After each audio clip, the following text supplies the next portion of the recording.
Okay, guys, so here we are. I'm quite excited to get down there. Right. In the waters just north of Oak Island, Alex Lagina and Jack Begley joined diver Tony Sampson and underwater imaging expert Ken DeBoer to search for clues that might be related to a possible buried dam near the northern region of the swamp. So we're 7 to 8 feet in the shallows here. Okay. And we drop down to about 25 out here. Right. So that's shallow enough that if we're looking well in the past, the water level would have been lower. So it's plausible that, you know, something here may have been on dry land at one point. Yeah. Because Fred Nolan thought he had seen evidence of a structure on his beach here. The one that correlates with Zena Halpern's map. Yeah, exactly. And you guys were looking for the dam. Exactly. So it is possible that any evidence of that structure might be out here in the water. Yeah, this is awesome. Okay, I can't wait to get on the bottom and get my eyes on it. Your eyes will be on it with the ROV up here. Great. So we need to get the ROV in the water, and I'm gonna get suited up and go get wet. Let's get started. Beautiful. All right, here we go. In order to further aid Tony while he investigates the possible man-made feature underwater, Here she goes. Perfect.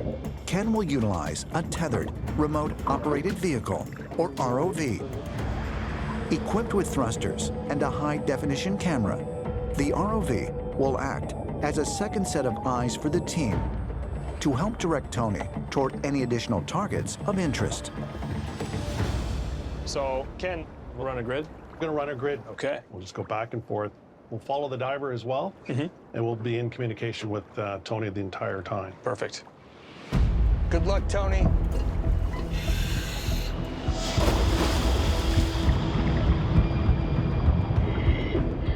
All right, Tony's in the water. Tony's in the water. There you go. All right. Ready to rock and roll. Outside, I'm on a healthy empty bottom, and I'm doing a metal detector scan. Over. Surface to diver. Let us know if you see any signs of a structure or anything else. Over. Copy that.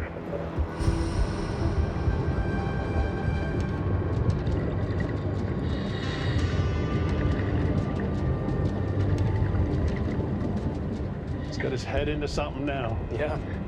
He's fanning. Yeah. Fanning is what we can do. Digging is what we cannot do. Although Tony is allowed to scan the seafloor with a handheld metal detector, provincial regulations prohibit him from removing or disturbing artifacts. Alex, I found a piece of plate detector here. Over. Can you tell if there's any more buried there? Over.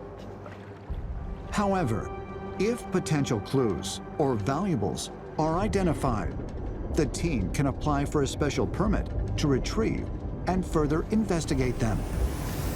Tony's getting a visual on possibly hand-carved wood, which is actually a really exciting find because we have evidence from Zena's map that there's a dam somewhere along the edge of the water, and that could indicate that people were around that north edge of the swamp doing something. So, 4 pieces of old timber down here. Copy. How big? This one's about a foot and by 6 inches. Copy. So that sounds like a, I don't know, like a little piece of plank. I don't know what to make of it. Yeah. Outside, investigating further now. Copy. Keep us posted. Over. We're going shallower. Yeah. Oh, Tony's heading towards a boulder there. You can see Yeah. it.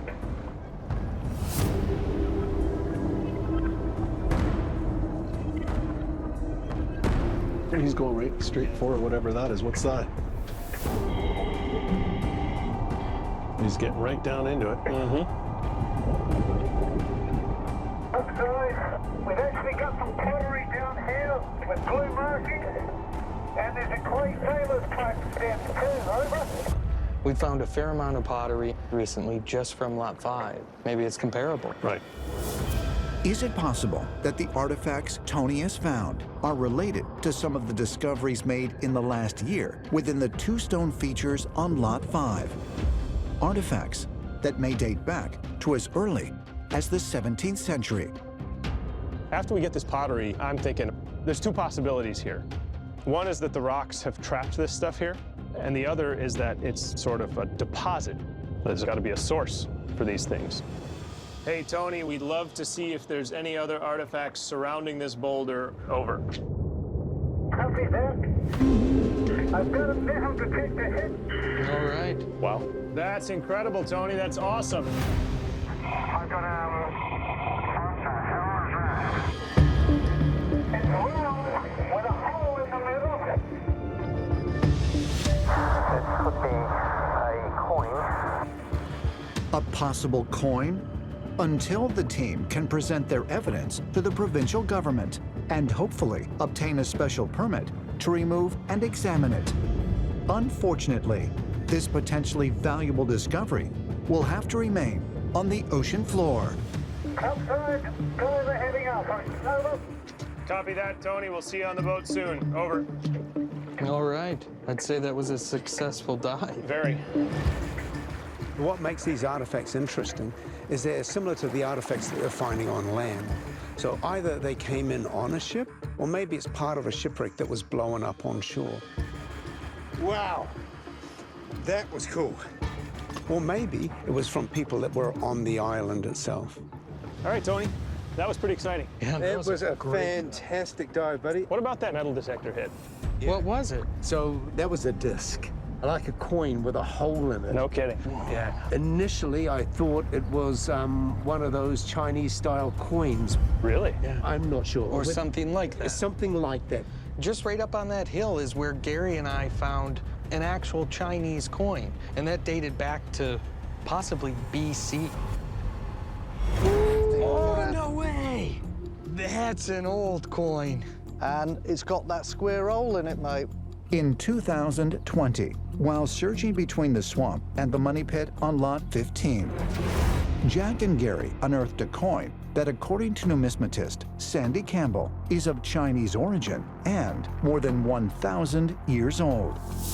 Is it possible that Tony Sampson has just found the same type of coin in the waters just north of the Oak Island swamp? If so, could it and other items he has discovered today actually be related to an ancient dam feature that is believed to have been constructed in order to help create the swamp more than 700 years ago? Well, I was excited before about the pottery, but I mean, pipe stems and maybe even a coin or something. Yeah. Now I'm really excited. One thing I know it is for sure is a concentration of artifacts underwater. It might be enough to get some kind of a permit to do further investigation here. That's what I'm thinking. They're great finds. I think the next step would have to be to get a proper permit for actually retrieving some of these items. We may be able to understand why they're there and if they are connected to Fred's Wall in the north end of the bog. This area needs a lot more investigation. Yeah. Nice job, Tony. Well done. Great job. In the money pit area, brothers Rick and Marty Lagina are about to get their first opportunity of the year to personally inspect the ongoing renovations that are being made in a mid-18th century structure known as the Garden Shaft. Before we get dressed, I just want to show you a little something. When you go down there, when I talk about something, you guys have a good idea. Okay, so towards the bottom of the shaft, this is set 16 here. This is where we're seeing that infiltration of water. This is the bad area where all the water's you'll see when we get down there. Okay. That is very puzzling. It is, it is. It is just this area you'll see as you go down. It's not undermining your shaft, is it, Roger? No, and that's why I want to try to stop it or at least contain it. Anyways, we'll get you guys dressed. You'll have a good idea. We'll talk about it. We have a great idea, yeah. This is yours. This is me? Yeah. Okay. And this is Rick. This is for you. Okay. As we all know, 200 and some years, water has always been the problem. Well, now we're encountering it ourselves, and we have to devise a way to shut it down or at least diminish it. The bottom of the garden shaft could be incredibly important to solving the mystery. It needs to be dealt with. All right. I feel like Ghostbusters. Since returning to the island 3 weeks ago, representatives from Dumas Contracting Limited have extended the refurbished 82-foot deep shaft down to 87 feet, with the ultimate goal of reaching a total depth of nearly 100 feet. It is here that the Oak Island team hopes to breach a mysterious 7-foot-high tunnel that they have discovered during their strategic core drilling operation. A tunnel that has been carbon dated to as early as the 17th century, and which runs east to west toward the so-called baby blob, where high concentrations of gold, silver, and other metals have been detected in groundwater between depths of 80 and 120 feet. All right, here we go. Let's go, guys.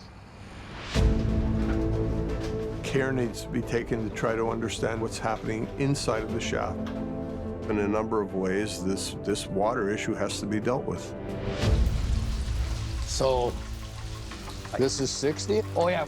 So starting from this set here, this is where our water starts, right here, and then it comes in along the side. So our plan today is we're gonna go one set above this. We're gonna punch 9 holes in here, and we're gonna get some urethane in there. Could stop all this water that we see coming in.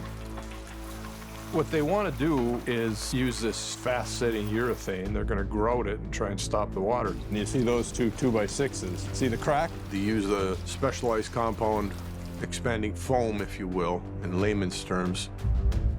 Spray it under pressure, and as it expands, it will seal off that intrusion of water, possibly completely.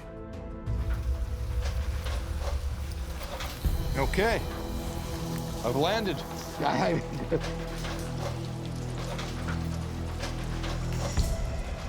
Okay, Roger, I have lots of questions. Yeah, Where are we compared to where we were last year at the bottom? Are we below that depth? that's right. So we were about 4 or 5 We're feet well lower than below. here. Yeah. So right now we're at 87 feet from the top. So we've gone down about 4 feet roughly. Right, but how far is that down there? It's not very much further. I'll just open this up, this little hatch here, so to give us a better idea. Okay. So we're looking at dirt that nobody else has ever seen, ever. That's right. Right there. That's for sure. I'll say this, Roger, you're very close to that tunnel that we hope is just a few feet below here. Yeah. Yeah, it's pretty cool, eh? Oh, yeah, I'd say. It's a tunnel we didn't know anything about. It's not described in the narrative. Yeah. We got to get down there. And that's what I'm hoping, like when we start this probe drilling and we start punching away. Yeah. Short of a artifact recovery, Yeah. gold, silver. Yeah. The most important relevance of this shaft is that horizontal drilling. Yeah. Depending on what the team finds, once they reach the believed tunnel below, Dumas will also be able to use a probe drilling device to search for evidence of valuables up to 40 feet in every direction. Should any important clues be discovered during this process, and the existing tunnel is inaccessible, Dumas can construct a new tunnel in order to reach them. Later that morning, If you're right there, that's good. Okay. as Dumas continues their work on the garden shaft, Hey, Terry. Maya, thanks for coming out. KL 14.5, we're down 138. nearly 60 feet to the southwest, geologist Terry Matheson and archaeologist Moya McDonald supervise the core drilling operation in borehole KL 14.5, a borehole that is on target to penetrate the center of Aladdin's Cave, nearly 150 feet underground. This is a very interesting area to all of us. Hey, Scott. Guys, how you doing, Marty? So we're going to put the Unearthed camera down in KL 14.5. I think we're all hoping to see some evidence that men actually excavated this cave. What did we hit here? Basically, we have 10 feet of open space, is what I'm understanding. That's big. That's bigger than anything we've seen. We have never seen anything like this. Paul, let's get it in a hole and see what we can see. Okay. Please. Okay, Paul, so line it up at the top. Going into the caisson right now.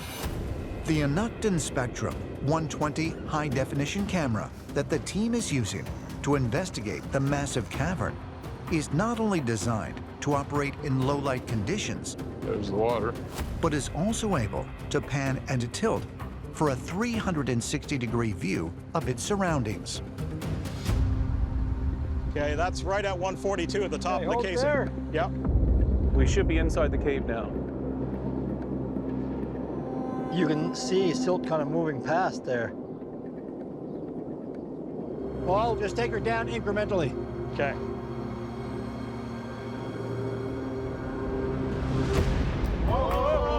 There it is, right there. Oh my God, look at that. We see something that looks square, like a square-headed bolt, which would clearly be a man-made thing. That's what we're looking for in Aladdin's cave. We're looking for some evidence that human beings were inside it. So I guess it's possible, but I would not call it definitive. We need a miniature Gary to go down there and metal detect. Now I would have him lower. Take it down further, Paul.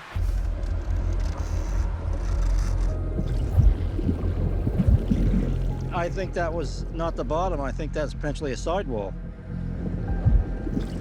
Just trying to get any kind of an indication of where we are. If there's something, i.e. a man-made something underground, that might have significant importance to what the island is trying to tell us. You almost have some kind of a current or something pulling sediment across the lens. See kind of a shadow there. It looks like something through the mist there. Oh, you can see stuff now.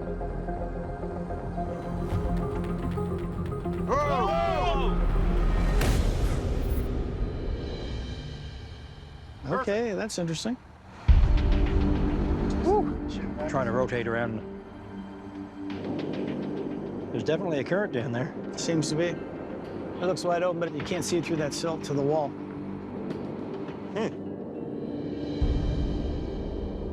I mean, if anything, we've proven it's a wide open cavity. This is a good opportunity for us to really map it with the sonar. I agree. We're in the cave, and what we see is very interesting. I mean, it could be man-made. And so for us, if this proved anything, it's worth getting the sonar into. And so we're going to do that in a few days. The sonar is going to tell us the dimensions, where it's coming from, where it's going to. We can look for openings, and we can use this to really map out the underground of the cave.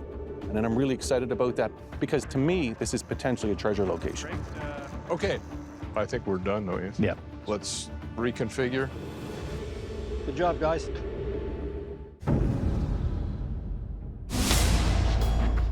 Okay, good to go. You can drop me down a little quicker. It's getting hot. Copy that. Take him down quicker. How's that? Yeah, all through. As the sun threatens to end another day of treasure hunting, All in the water. Copy that. brothers Rick and Marty Lagina anxiously monitor the progress of diver Mike Huntley as he slowly makes his way down the C1 shaft, more than 170 feet deep below the surface of Oak Island. Find the cavity. Copy that. You're in the cavity. Armed with an underwater metal detector, Mike will begin searching for the mysterious gold-colored object the team recorded video footage of last year. Oh, nice. Hear that? Oh, yeah. I hear something, yeah. He's getting metal detector hits, and that's a game changer if it could be verified. There should be no metal in a solution feature. That would pretty much say this is man-made. Is he certain of that? It's not your gear setting off the metal detector, right? Because Mike's helmet is completely made of stainless steel, he must be certain that his metal detector is not getting false readings. Oh, no, this thing's extended 3 feet, 4 feet from me. Is he in the rubble pile? Are you in the rubble pile? Yeah, roger that. And this is straight out in front of me, facing pretty much north.